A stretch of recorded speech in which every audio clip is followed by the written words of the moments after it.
Dum dum dum dum dum.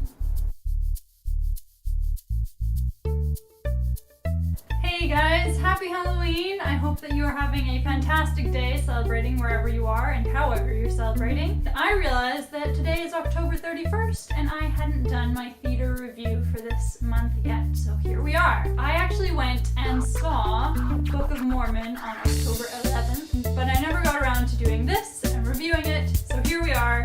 Let's do this. Basically, it was so good. As most of you probably and hopefully know, it was written by Matt Stone and Trey Parker, who also are the writers of South Park, so that kind of gives you a clue of what the feel of it is going to be. It was indeed quite crude, but also very clever and very funny. I think you just kind of have to take it for what it is, for just some good fun, take it tongue-in-cheek, and yeah. The story in Book of Mormon follows two young Mormons who are going out on their year of being missionaries. One of them is called Elder Price, and he is so desperate to go to Orlando to do his mission work there because he just loves Orlando, he loves Disneyland and all that stuff, and he thinks Orlando is just the best place to be. Then his partner, because they're coupled up with a pair, is Elder Cunningham, who, in all fairness, is probably not a very good Mormon. He doesn't actually know what it says in the Book of Mormon.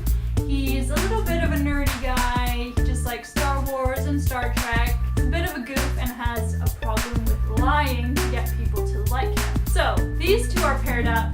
Elder Price, who feels that he is destined for greatness, and Elder Cunningham, who's just kind of going along for the ride, and they are sent to Africa. I forget where in Africa they are sent, but it's somewhere in Africa. When they get there, it turns out that the town they are in, or the village rather, really doesn't want anything to do with God.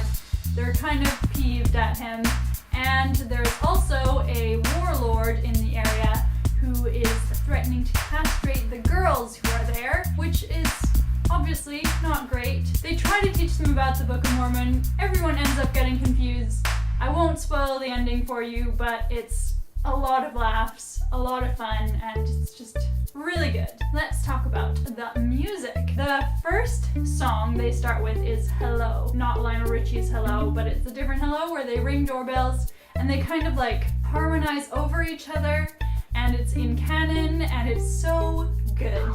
I'm sure you can find a YouTube video of it somewhere. You should go watch that because that song alone, it has you sitting there in your seat getting so excited for what's to come because it sounds so good and you can tell that it's been so well written and so well put together. Then there are some other songs that are maybe not so hot. There is one song when they get to Africa. They start singing the song in an African language, and the Mormons are kind of like, well, what does it mean? And eventually they tell you that it means F you, God.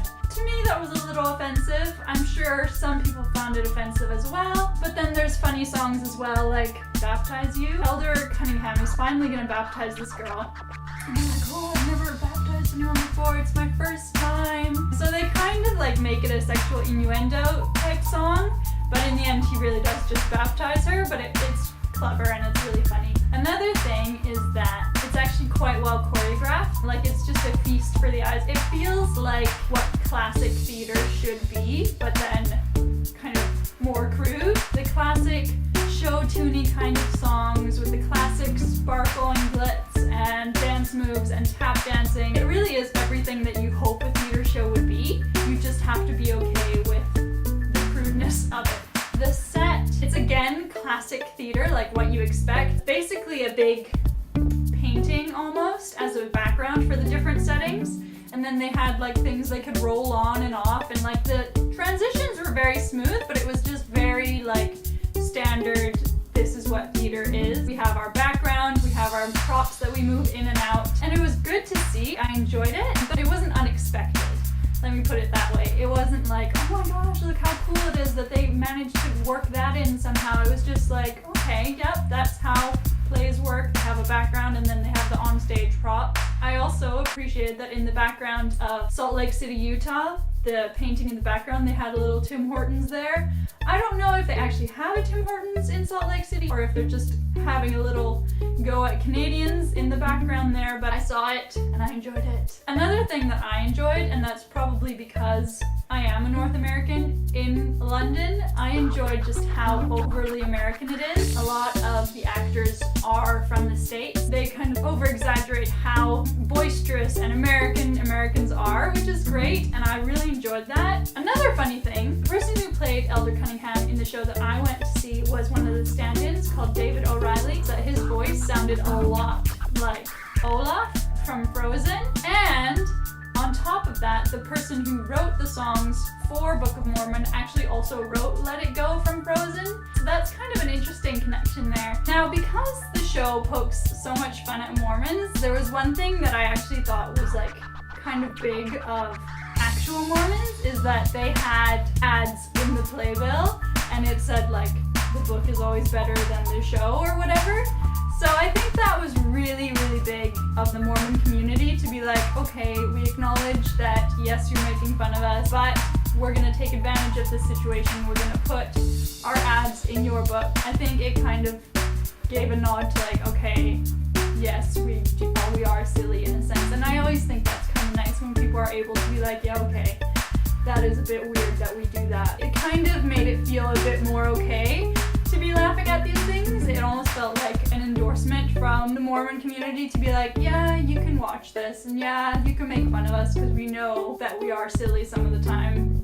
So I thought that was really good. All in all, it was great. The cast was really good. I was really impressed with their acting and dancing and singing, and the whole production was just really, really cleverly put together and really well put together. Of course, there were some moments where I was like, I don't think it's okay to laugh at that, or that seems a little bit on the edge, but I think that's the challenge that it poses. It's like right on the cusp of like what's okay and what can you laugh at. It is really good. The music is great, the dancing is great, the background is great, the actors were great, but if you're a little more like conservative or like don't like offending people, then this is probably not for you. I'm going to give it 4.5 stars. 4.5. I actually really liked it. I would go see it again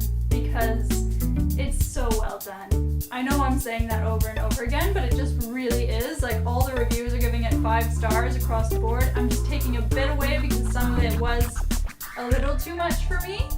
But all in all, it's so good.